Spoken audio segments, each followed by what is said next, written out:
saya pahami di pendidikan guru penggerak ya, atau PPGP atau program pendidikan guru penggerak, yang mana ini adalah disiplin positif yang sekarang kita coba terapkan di pendidikan kita atau di pembelajaran dalam kelas. Nah, sedikit mengenai disiplin positif. Disiplin positif ini adalah sebuah teori kontrol atau teori pilihan yang diinisiasi oleh Dr. William Glasser, Bapak Ibu. Yang mana kenapa teori ini muncul? Karena memang saya sendiri atau Bapak Ibu tidak bisa mengontrol orang lain, tidak bisa mengendalikan orang lain. Kita hanya bisa mengendalikan diri kita sendiri. Itu yang pertama, Bapak Ibu. Lalu yang kedua, setiap perilaku itu memiliki tujuan. Perilaku baik, buruk, dia punya tujuan tertentu. Dan yang berikutnya, ada model berpikir menang-menang atau win-win solution, Bapak Ibu ya. Dan juga ada kolaborasi, ada konsensus menciptakan pilihan-pilihan baru. Nah, dan akhirnya ada realitas atau kebutuhan kita berbeda. Bapak Ibu sama saya punya kebutuhan yang berbeda tentunya untuk suatu tujuan. Dan juga kita berusaha memahami pandangan orang lain tentang dunia. Karena setiap orang memiliki gambaran yang berbeda atau juga tujuan yang berbeda. Nah, Bapak Ibu, kita mulai dari yang pertama. Mengapa kita tidak bisa mengontrol atau mengendalikan orang lain, hanya diri sendiri? Ini juga terjadi pada siswa kita, Bapak Ibu. Kita tidak bisa kendalikan siswa, yakin Bapak Ibu. Hanya siswa tersebut yang bisa mengendalikan dirinya sendiri. Nah, karena makna dari disiplin adalah belajar mengontrol diri atau mengendalikan diri dengan menggali potensi kita tentunya, agar tercapai tujuan mulia, yaitu suatu yang menjadikan seseorang itu ingin berdasarkan nilai-nilai yang ada, ingin nilai-nilai yang dihargai atau yang dihargai oleh orang tersebut. Nah, berikut Bapak Ibu, untuk semua perilaku memiliki tujuan. Karena semua perilaku memiliki tujuan, Bapak Ibu, maka tentu ada teori motivasi. Artinya, apa sih yang memotivasi dia untuk berperilaku seperti itu? Itu dia punya dasar, punya latar belakang. Lalu Bapak Ibu, untuk itu ada teori motivasi. Orang akan cenderung menghindari hukuman. Dia melakukan segala sesuatu bukan karena dia sadar. Oh, saya tahu ini baik buruk, enggak. Dia melakukan segala sesuatu karena kalau saya melakukan ini maka saya dihukum. Jadi dia melakukan segala sesuatu itu ada motivasi eksternal, dia tidak dari dalam diri dia, tapi ada motivasi yang mendorong dia sehingga kalau dia melakukan itu dia terhukum, dia nggak mau dirinya dihukum. Itu yang pertama, Bapak Ibu ya. Lalu yang kedua, orang melakukan sebuah perilaku itu ingin dipuji. Semua manusia punya kebutuhan ini, Bapak Ibu. Saya lakukan ini supaya saya dipuji guru, supaya teman-teman saya memuji saya, supaya saya mendapat penghargaan. Dia melakukan itu untuk itu. Nah, yang ketiga, Bapak Ibu, dia melakukan segala sesuatu untuk menghargai dirinya sendiri. Saya melakukan ini karena ini baik untuk saya. Saya melakukan ini karena ini perlu untuk saya. Ini penting untuk saya. Ini akan memajukan saya. Nah, itu baik, Bapak Ibu. Kenapa? Karena itu adalah motivasi dari dirinya sendiri. Itu namanya disebut motivasi internal. Jadi anak seperti ini sudah bisa mengendalikan dirinya. Dia tidak terlalu membutuhkan dorongan orang lain. I know what to do. Saya tahu apa yang mau saya lakukan. Kenapa? Karena saya menyadari betapa pentingnya saya, betapa mulianya saya. So, saya harus melakukan perkara-perkara penting, perkara mulia. Saya tidak membutuhkan imbalan pujian. Kenapa? Karena saya baik. Saya sudah baik kok. Saya juga tidak perlu dihukum. Kenapa? Saya sudah melakukan perkara yang benar. Hukumannya bisa menentang saya. Begitu, Bapak Ibu ya. Nah, Bapak Ibu, inilah yang disebut dengan nilai-nilai universal. Anak tadi sudah mengenai nilai universal. Dia sudah tahu universal itu artinya umum. Artinya nilai-nilai yang semua, apakah itu agama suku ras, menganggap bahwa itu adalah benar. Seperti mencuri, semua agama menentang. Berbohong, semua agama menentang. Agama manapun itu dia tidak setuju dengan itu. Nah, ini Bapak Ibu adalah namanya kebijakan universal. Semua memang melakukan adalah suatu kebaikan. Nah, anak perlu tahu nilai-nilai universal yang harus dia lakukan berdasarkan motivasi intrinsik atau internal yang ada dalam diri dia. Ya. Dan akhirnya Bapak Ibu, karena kita semua adalah pemimpin pembelajaran dalam kelas, Bapak Ibu dan saya adalah guru, maka kita adalah pemimpin pembelajaran dalam kelas. Peran kepala sekolah adalah memimpin pembelajaran di sekolah. Nah, kalau anak bagaimana? Anak adalah subjek dari pembelajaran itu sendiri. Jadi Bapak Ibu tidak boleh mengesampingkan anak. Anak penting. Karena Bapak Ibu membuat keyakinan kelas yang tadinya adalah merupakan ejawantah daripada peraturan. Keyakinan kelas tadi artinya kita sudah membuat suatu kesepakatan dalam kelas. Disiplin positif yang saya pahami di pendidikan guru penggerak ya, atau PPGP atau program pendidikan guru penggerak, yang mana ini adalah disiplin positif yang sekarang kita coba terapkan di pendidikan kita atau di pembelajaran dalam kelas. Nah, sedikit mengenai disiplin positif. Disiplin positif ini adalah sebuah teori kontrol atau teori pilihan yang diinisiasi oleh Dr. William Glasser, yang mana kenapa teori ini muncul? Karena memang saya sendiri atau Bapak Ibu tidak bisa mengontrol orang lain, tidak bisa mengendalikan orang lain. Kita hanya bisa mengendalikan diri kita sendiri. Itu yang pertama, Bapak. Lalu yang kedua, setiap perilaku itu memiliki tujuan. Perilaku baik, buruk, dia punya tujuan tertentu. Dan yang berikutnya, ada model berpikir menang-menang atau win-win solution, Bapak Ibu ya. Dan juga ada kolaborasi, ada konsensus menciptakan pilihan-pilihan baru. Nah, dan akhirnya ada realitas atau kebutuhan kita berbeda. Bapak Ibu sama saya punya kebutuhan yang berbeda tentunya untuk suatu tujuan. Dan juga kita berusaha memahami pandangan orang lain tentang dunia. Karena setiap orang memiliki gambaran yang berbeda atau juga tujuan yang berbeda. Nah, Bapak Ibu, kita mulai dari yang pertama. Mengapa kita tidak bisa mengontrol atau mengendalikan orang lain, hanya diri sendiri? Ini juga terjadi pada siswa kita, Bapak Ibu. Kita tidak bisa mengendalikan siswa, yakin Bapak Ibu. Hanya siswa tersebut yang bisa mengendalikan dirinya sendiri. Nah, karena makna dari disiplin adalah belajar mengontrol diri atau mengendalikan diri dengan menggali potensi kita tentunya. Agar tercapai tujuan mulia, yaitu suatu yang menjadikan seseorang itu ingin berdasarkan nilai-nilai yang ada, ingin nilai-nilai yang dihargai atau yang dihargai oleh orang tersebut. Nah, jadi Bapak Ibu, untuk semua perilaku memiliki tujuan. Karena semua perilaku memiliki tujuan, Bapak Ibu, maka tentu ada teori motivasi. Artinya, apa sih yang memotivasi dia untuk berperilaku seperti itu? Itu dia punya dasar, punya latar belakang. Lalu Bapak Ibu, untuk itu ada teori motivasi orang akan cenderung menghindari hukuman.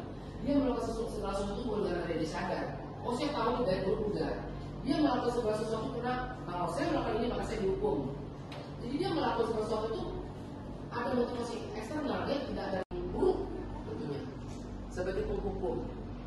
Kalau guru mengambil posisi kontrol itu dalam bahasa Indonesia pengendali. Kita pengendali. Sekalipun anak adalah subjek pembelajaran dalam kelas, tetapi Bapak Ibu adalah pemimpin di situ. Nah, jadi Bapak Ibu tentu akan mengambil kendali, terutama untuk diri Bapak Ibu sendiri. Saya akan menjadi pengendali sebagai penghukum. Maka Bapak Ibu akan konsentrasi dengan semua peraturan dan Bapak Ibu akan mengatakan benar salah. Sehingga Bapak Ibu akan menjadi masuk ke teori kontrol yang mana Bapak Ibu posisikan sebagai penghukum. Bapak Ibu akan membentak anak, ya, Bapak Ibu akan marah terhadap anak. Untuk setiap kesalahan Bapak Ibu akan marah. Ini yang terjadi. Nah, memang ketika pada posisi kontrol seorang penghukum sangat tidak disarankan kepada kita sebagai guru ya Bapak Ibu ya. Nah, Bapak Ibu, yang berikut juga adalah posisi kontrol sebagai seorang teman. Kalau sebagai seorang teman ini begini Bapak Ibu. Teman ya, Bapak Ibu kan sama anak dekat tuh, saking dekatnya kayak teman ya Bapak Ibu ya. Nanti kalau anak berbuat salah, kamu jangan gitu. Nanti saya dimarahin loh sama Pak Andi. Kamu jangan seperti itu. Nanti saya dimarahin sama siapa ya, ketua Berima. Ini nggak Berima, misalnya dimarahin sama itu ketua project. Nah, Bapak Ibu sebagai teman aja gitu. Tidak bagaimana membersamai dia.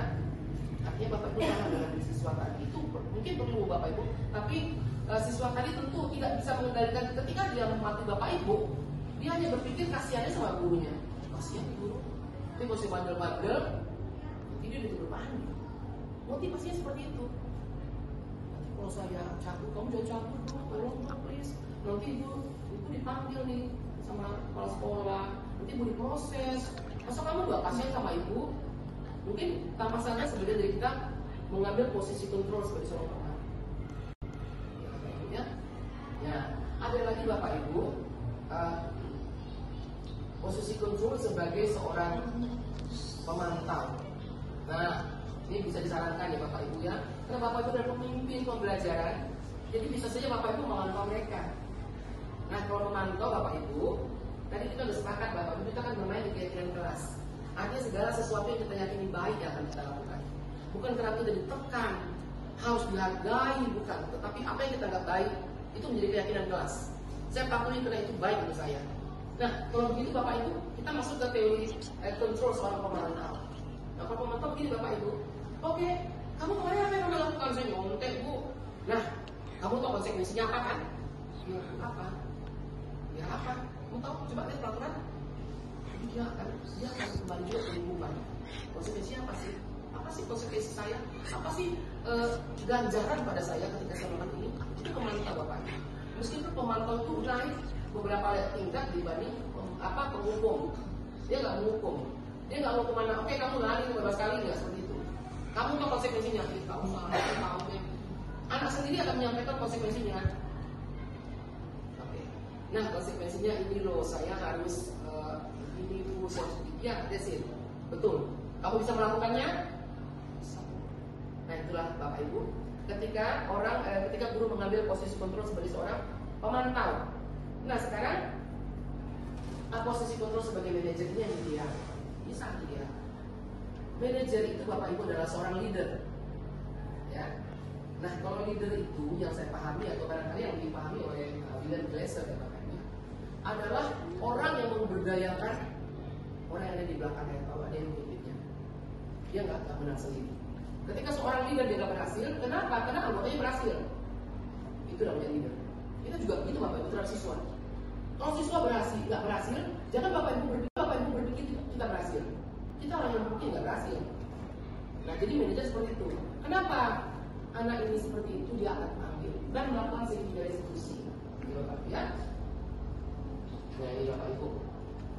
Ketika melakukan ini segitiga restitusi. Restitusi itu kalau dipelajari di kamus itu namanya ganti rugi. Seperti itu.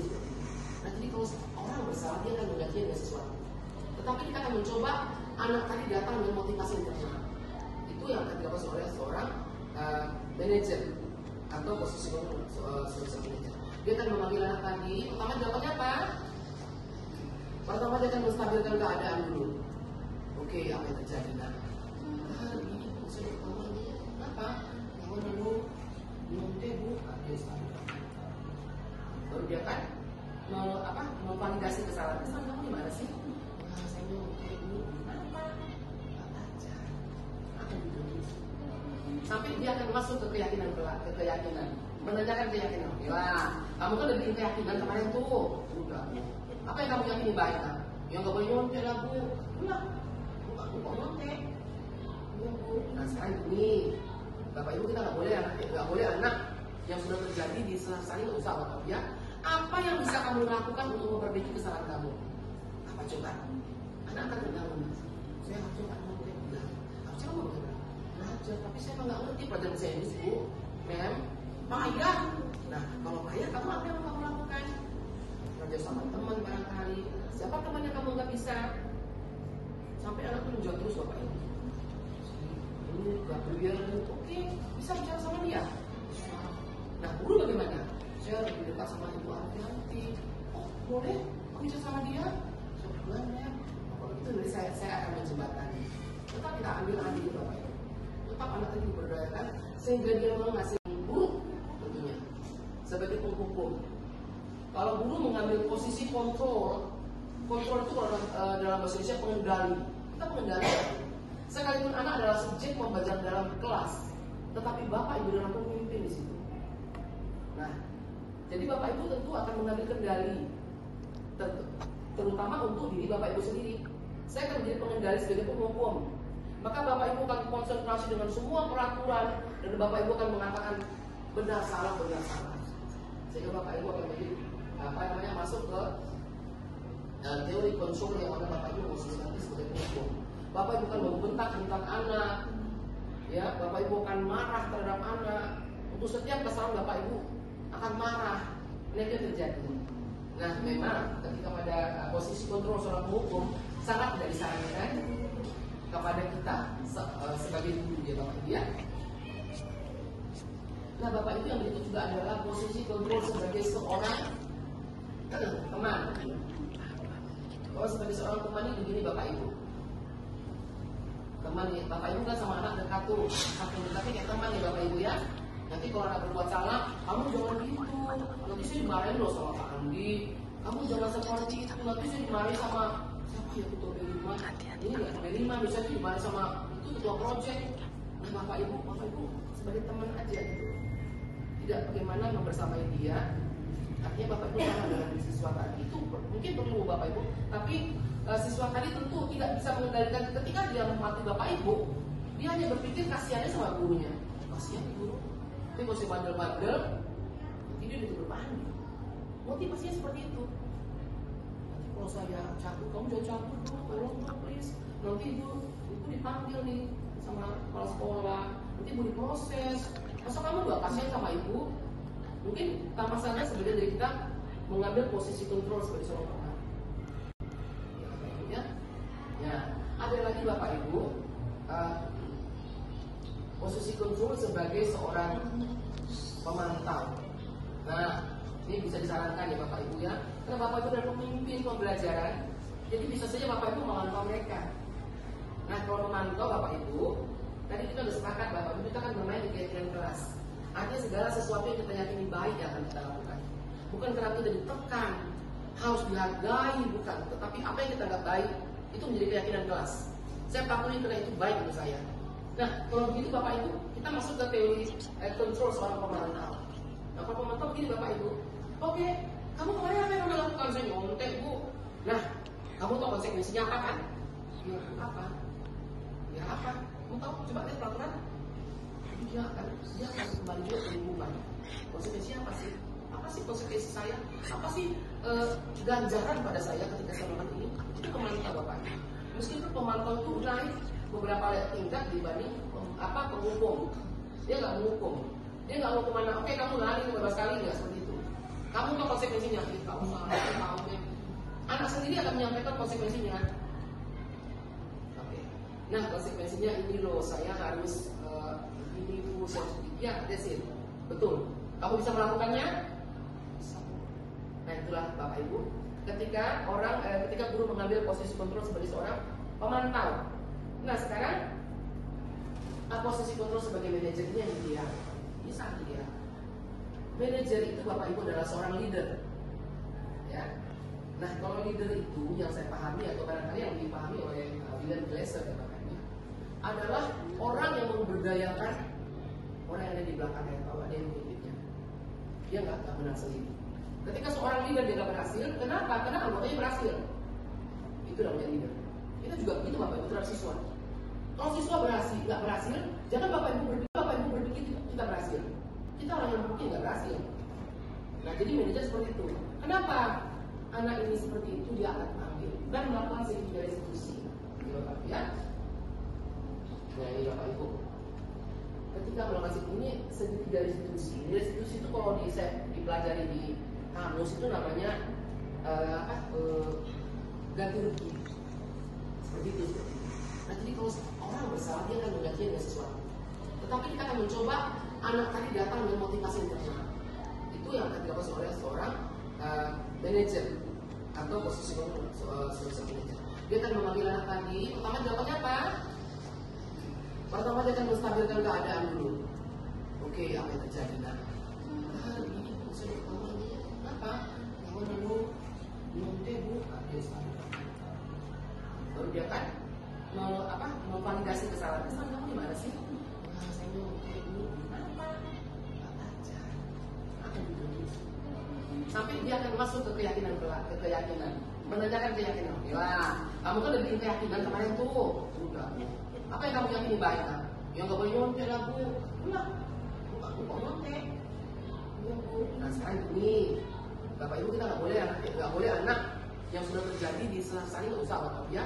Apa yang bisa kamu lakukan untuk memperbaiki kesalahan kamu? Apa coba? Anak akan bergabung. Saya harus coba mau belajar. Harusnya mau belajar, tapi saya nggak ngerti pelajaran saya ini bu. Mem, payah. Nah, kalau payah kamu apa yang kamu lakukan? Belajar sama teman barangkali. Siapa teman yang kamu nggak bisa? Sampai anak menunjuk terus bapak ibu. Ini nggak biar oke, bisa bicara sama dia. Nah, guru bagaimana? Saya lebih dekat sama ibu hati-hati. Oh, boleh? Aku bicara sama dia? Sebenarnya, kalau itu dari saya akan menjembatani. Tetap kita ambil alih bapak ibu. Tetap anak tadi diberdayakan sehingga dia menghasilkan solusi untuk dirinya sendiri. Dan solusi itu muncul dari dia. Jangan bapak ibu munculkan solusi. Kalau ketika solusi nggak muncul, dorong terus dengan pertanyaan. Itu gimana lagi? Oke lah, kamu tadi nyontek. Nah, terus mau belajar sama teman, apalagi sama guru. Sama teman gimana? Saya cari temannya bu. Lalu sama guru, yang tadi bilang yang mau bayar, oke saya bantu. Apalagi merasa bersalah nggak kamu sama teman-teman yang kamu tadi contek? Iya, terus gimana? Nah, saya minta maaf ya men, oh, boleh. Kapan nih minta maafnya? Nanti men, aku lulus. Belajarnya kapan? Bahasa Inggris minggu depan men. Bisa mungkin saya 2 hari lagi belajar. Nah anak akan menemukan solusi saja. Nah begitulah kira-kira posisi control seorang manajer. Ya, Bapak Ibu ya kita ada sebagai leader yang akan memajukan tentu anggota kelompok. Baru ada leader, baru ada pemimpin. Itu Bapak Ibu, ini adalah realisasi kebutuhan kita yang berbeda. Kita nggak pernah punya kebutuhan yang sama Bapak Ibu ya. Ada kebutuhan dasar manusia. Semua punya manusia normal. Lalu kalau dia nggak punya berarti nggak normal. Dia butuh power, dia butuh kekuasaan. Bapak Ibu lihat, sekalipun anak yang paling lemah, dia membutuhkan ada banyak power. Ketika kebutuhan dia akan suatu kekuatan, kekuasaan terganggu Bapak Ibu, ini berbahaya. Harus dipenuhi. Anak itu berhak mendapat penghargaan. Dia penting, dia nggak kuat, dia nggak mampu, dia nggak bisa. Itu harus ada. Ketika itu tidak terpenuhi, semua orang menganggap dia lemah, dia akan bermasalah Bapak Ibu. Dia perilakunya tidak terdapat, kebutuhan dasar tidak terpenuhi. Lalu kebutuhan dasar berikutnya lagi adalah bertahan hidup. Bagaimana supaya dia bertahan hidup? Di kelas Bapak Ibu dia dibully, dia nggak bisa apa-apa, dia harus bertahan terus.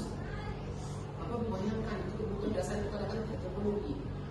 Kita anak tadi tidak bisa memenuhi kebutuhan dasarnya, tanpa kita juga menekan dia atau teman-temannya. Dia menghasilkan solusi untuk dirinya sendiri. Dan solusi itu muncul dari dia.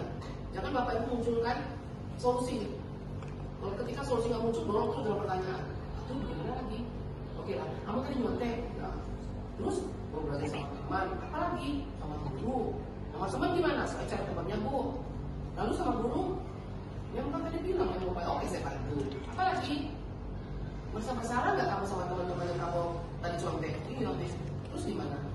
Nah, saya minta maaf ya men, oh, boleh. Kapan nih minta maafnya? Nanti men, aku lulus.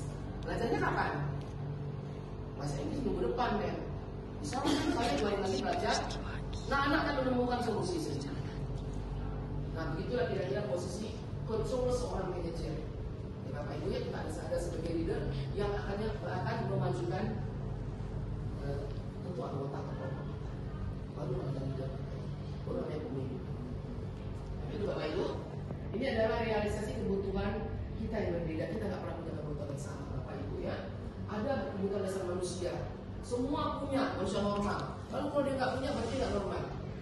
Dia butuh power, dia butuh kekuasaan. Bapak Ibu lihat, sekalipun anak yang paling lemah, dia membutuhkan ada banyak power. Ketika kebutuhan dia akan suatu kekuatan, kekuasaan terganggu Bapak Ibu, ini berbahaya. Harus dipenuhi. Anak itu berhak mendapat penghargaan. Dia penting, dia nggak kuat, dia nggak mampu, dia nggak bisa. Itu harus ada. Ketika itu tidak terpenuhi, semua orang menganggap dia lemah, dia akan bermasalah Bapak Ibu.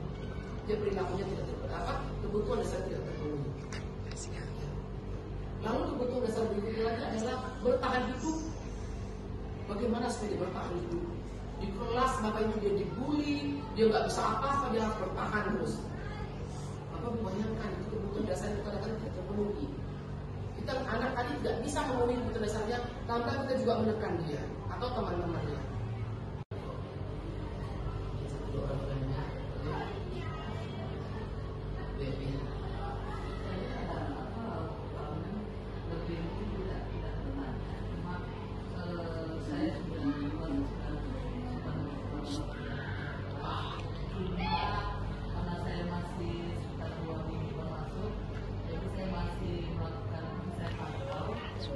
Ada yang saya rasa anak-anak kesalahan, jadi saya belum melakukan seperti dengan adanya penjelasan tadi.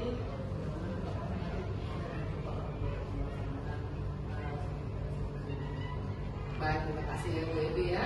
Bu Evi sudah buat keyakinan kelas dan saya harap teman-teman boleh ya yang belum bikin keyakinan kelas boleh barangkali kita berkolaborasi Bapak Ibu ya. Karena saya juga ada di pendidikan guru penggerak, Bu Evi juga. Artinya kita juga berkewajiban untuk berkolaborasi bersama teman-teman rekan sejawat untuk keyakinan kelas karena itu menumbuhkan motivasi intrinsik atau internal dari anak sehingga dia merasa berdaya dan bisa menyelesaikan masalahnya.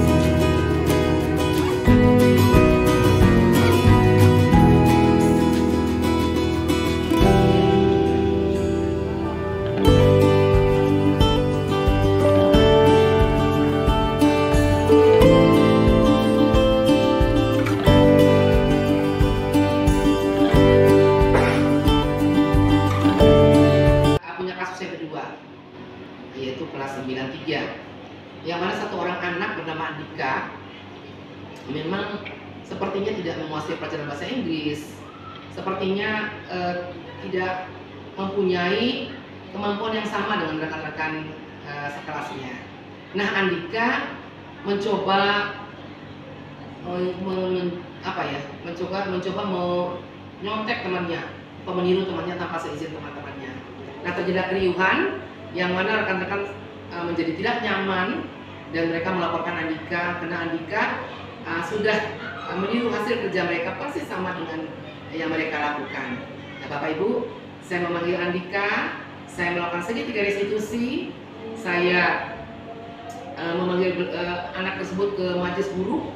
Saya melakukan segitiga restitusi atau praktik segitiga restitusi terhadap Andika. Yang pertama saya melakukan menstabilkan keadaan. Dan berikut saya memvalidasi tindakan yang salah. Lalu terakhir saya menanyakan keyakinan. Nah, ini Bapak Ibu, Andika boleh muncul dengan motivasi internal atau motivasi intrinsik untuk memecahkan masalahnya sendiri, yaitu mencoba berkolaborasi dengan rekan yang dianggapnya dekat, yaitu teman sebangku namanya Michael Owen, dan juga mengatakan ingin belajar dengan guru mata pelajaran Ibu Mendes. Salam bahagia untuk kita semua. Izinkan saya atas nama Dr. Anda Desi Juliana Takubolon, calon guru penggerak rekognisi angkatan 11, ingin menyampaikan budaya positif yang saya sudah terapkan di kelas saya, yaitu kelas 92. Mari kita saksikan.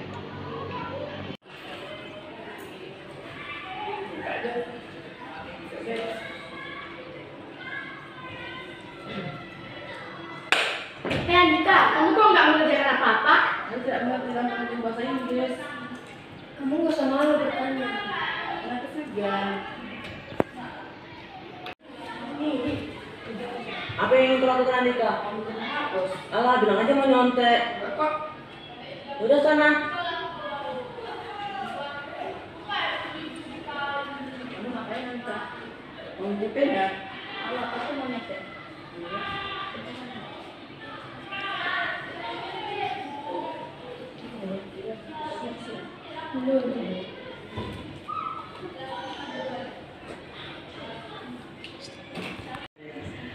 Mem, Andika tidak mengerjakan apa-apa, dia malah menyontek tugas kamu, Mem. Benar begitu Andika? Oke, baiklah. Nanti kamu temui saya ya, nak ya. Nanti di majelis dulu, oke? Saya sudah makan siang. Oke.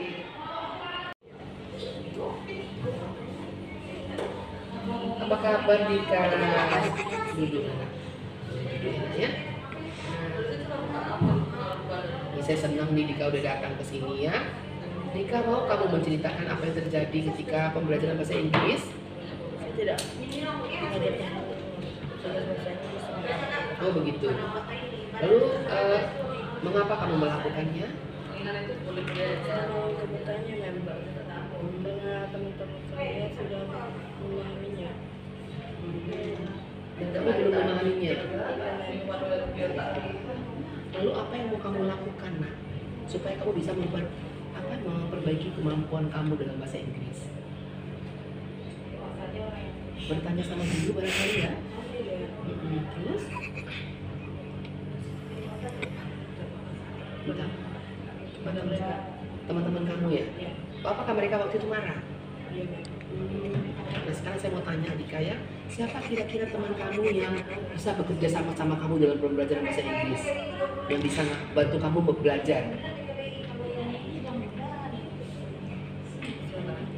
Shirley ya nak ya? Oke, baiklah kalau begitu kamu bisa bicara dengan Shirley barangkali ya. Nah, kamu segan ya sama Mem Desi ya? Nanti saya akan bicara sama Mem Desi. Ya nak ya? Baru sama Mem Desi ya? Untuk memperbaiki kemampuan bahasa Inggris kamu ya Dika ya. Nah, kalau sama Shirley kamu bisa bicara sendiri? Yakin? Apa yang mau kamu lakukan lagi? Selain dari kamu minta bekerja sama, belajar bersama-sama Shirley, lalu nanti kamu akan belajar bersama guru bahasa Inggrisnya sendiri atau Mem Desi, apa yang mau kamu lakukan lagi Dika?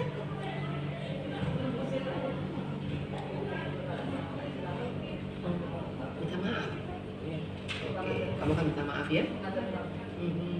Kamu memang tidak mengerjakan tugas waktu itu ya? Karena kamu tidak mengerti.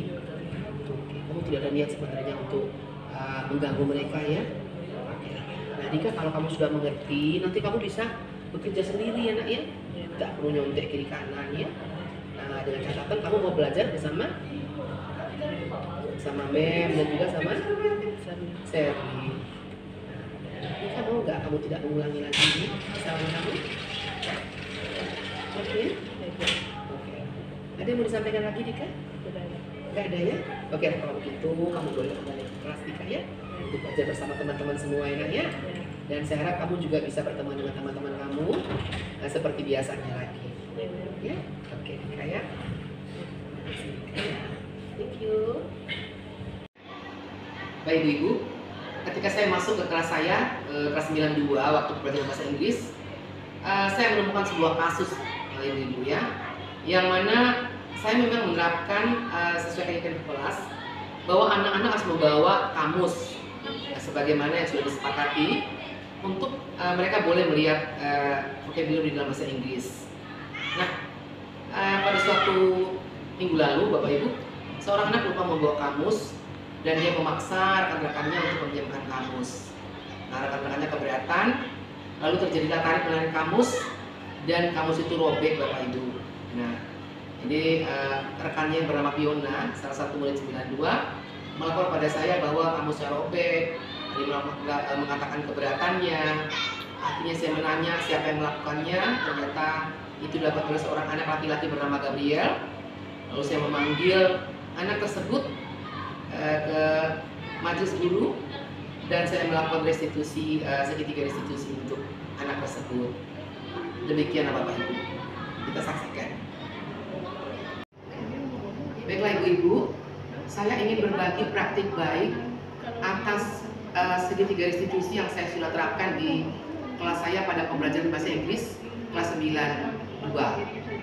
Mari kita saksikan.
Do you know exclamation in Indonesian? Do you know the meaning of exclamation? So why don't you check your dictionary to find out the Indonesian meaning of exclamation. Nah, do it. Boleh kamu bisa kamus untuk menemukan apa itu arti exclamation dalam bahasa Indonesia. Okay, you got it? Yes. Michael, you got it? Oh yeah, that's right, yeah. So exclamation means seruan. Okay. How to use exclamation? Kamu akan bisa sesudah akhir pembelajaran, kamu akan bisa menggunakan exclamation atau seruan dalam bahasa Inggris. So just see the slide. This one. Guided YouTube group, ya. Based on your learning abilities. Saya sudah bagi kamu dalam kelompok-kelompok berdasarkan kemampuan belajar kamu. Okay, everybody. So now go to your group, okay? Pergilah ke grup kamu. Henki, pinjam kamus kamu sebentar. Kamu ambil kan saya lagi make. Saya pinjam sebentar aja. Enggak. Mega, pinjam kamus kamu dong. Ih, pelit. Kalau gitu kamus kamu dong, Yana. Aku juga lagi make. Ih, sebentar saja. Tidak. Ikan, Koya, kamu suka dokumen ya? Saya nggak peduli. Jangan ganggu Gabriel. Nanti tugas kita nggak selesai. Gabriel, kamu tahu kan, Nak, kenapa saya memanggil kamu? Oke. Saya tidak sengaja merobek kamus Fiona, Mem. Baiklah, Gabriel. Apakah kamu bisa menceritakan apa yang tadi terjadi ketika kamu belajar bahasa Inggris? Tadi saya buru-buru berangkat sekolah, sehingga lupa membawa kamus. Saya berniat ingin meminjam kamus, namun tak seorang pun ingin meminjamkannya. Jadi saya merampas kamus Fiona, dan kami tarik-tarikan, lalu kamusnya robek. Baiklah. Lalu apa yang dirasakan oleh teman-teman kamu akibat perbuatan kamu?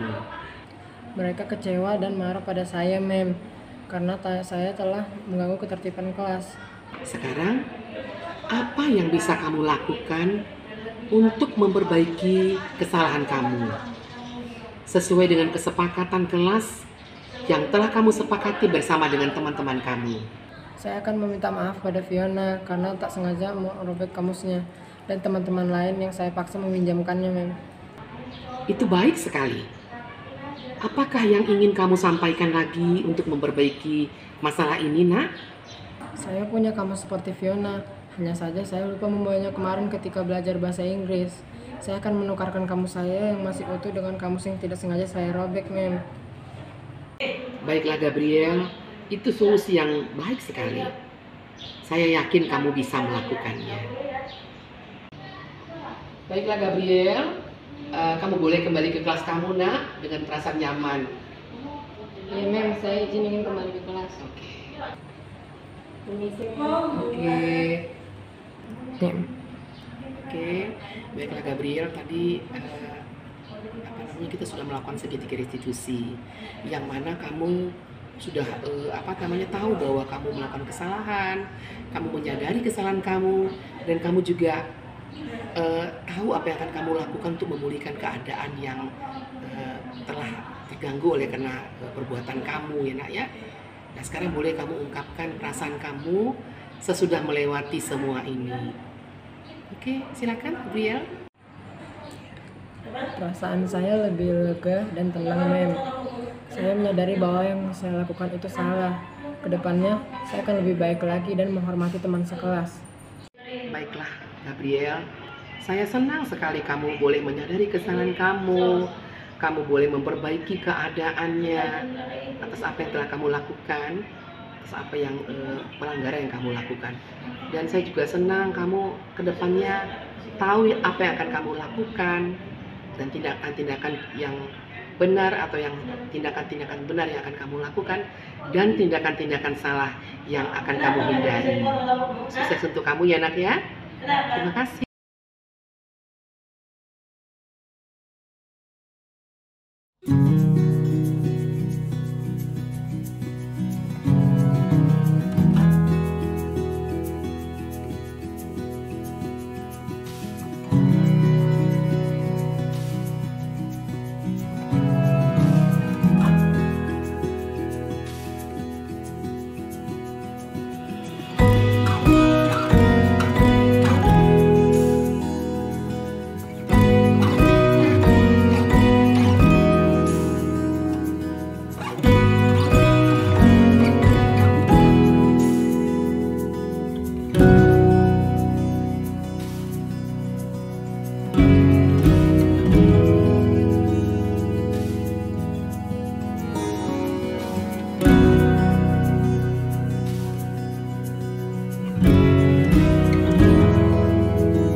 ataupun ada yang saya rasa anak-anak melakukan kesalahan, jadi saya belum melakukan yang disebut dengan dengan adanya penjelasan tadi.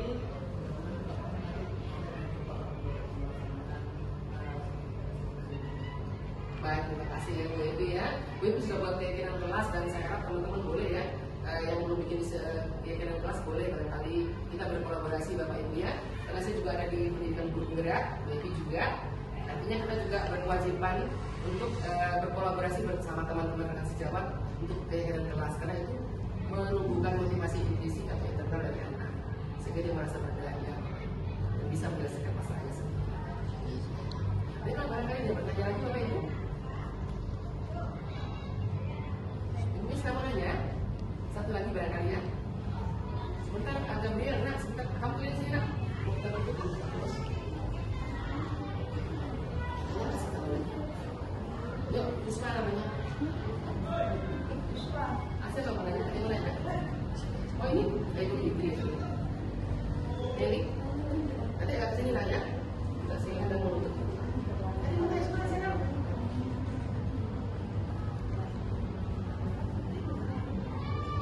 Iya, kira.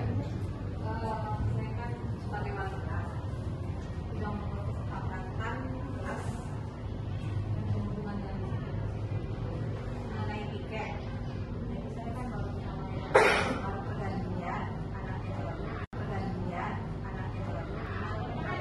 bisa memantau anak bagaimana.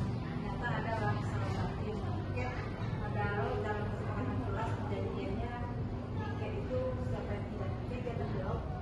Saya memang memberikan apa masukan kalau itu hukum dan mungkin saya kasih undangan supaya dia bisa maksudnya ya disiplin.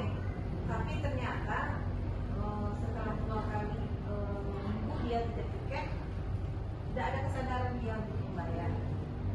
Lalu kalau saya paksa pun dia tidak mau membayar. Bagaimana cara menyikapinya? Saya kesepakatan kelas karena sebagian anak yang tidak bertanggung jawab untuk bayar denda, kecuali anak yang satu tersebut. Bagaimana caranya lagi kalau kita ganti dengan kesepakatan yang lain kan mungkin yang lainnya bisa merasa adil. Baik, terima kasih Bu Lira ya.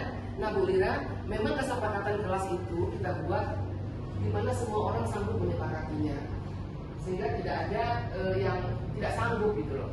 Ketika satu tidak sanggup, maka itu semua nggak sepakat itu namanya. Nah jadi kesanggupan tadi diambil, keyakinan tadi diambil berdasarkan kesanggupan sama termasuk kesanggupan wali kelasnya. Nah jadi memang Bu Lira yang namanya keyakinan kelas, itu ditinjau berkali-kali sampai dia benar-benar sepakat dengan keyakinan yang kita yakini. Dan yang namanya menumbuhkan motivasi dari motivasi internal, memang kita kalau masih mengambil posisi sebagai penghukum itu susah Bu Lira. Bu Lira sekarang kami posisi sebagai manajer, posisi kontrol seperti itu. Lalu nanti kan di institusi, nanti dari hati ke hati. Siapa tahu 5 atau beberapa kebutuhan dasarnya nggak terpenuhi. Jadi ketika kita menetapkan ini semua itu nggak bisa sama dia. Kebutuhan dasar ini nggak ada, dia nggak merasa senang, nggak merasa diterima, tidak merasa dia punya power itu diinjak-injak. Lalu kita bikin keyakinan seperti ini. Nah, jadi ketika kita membuat keyakinan kelas tetap kita konsum juga dengan kebutuhan dasar. Kemudian, saya yakin Bu Lira dan teman-teman semua akan berhasil dengan menerapkan budaya positif di kelas. Boleh nanti kita ada saya juga ada Bu Evi, kita boleh berkolaborasi Bapak Ibu ya. Baik Bapak Ibu, terima kasih untuk pertemuan hari ini. Saya sungguh-sungguh terima kasih kepada Bapak Ibu sudah meluangkan waktunya. Dan saya adalah guru yang menyediakan waktu untuk sekolah kita boleh berkomunikasi, interaksi dan berkolaborasi untuk kemajuan siswa kita. Demikianlah, terima kasih.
you're going to learn about the things around us, the things out of the classroom.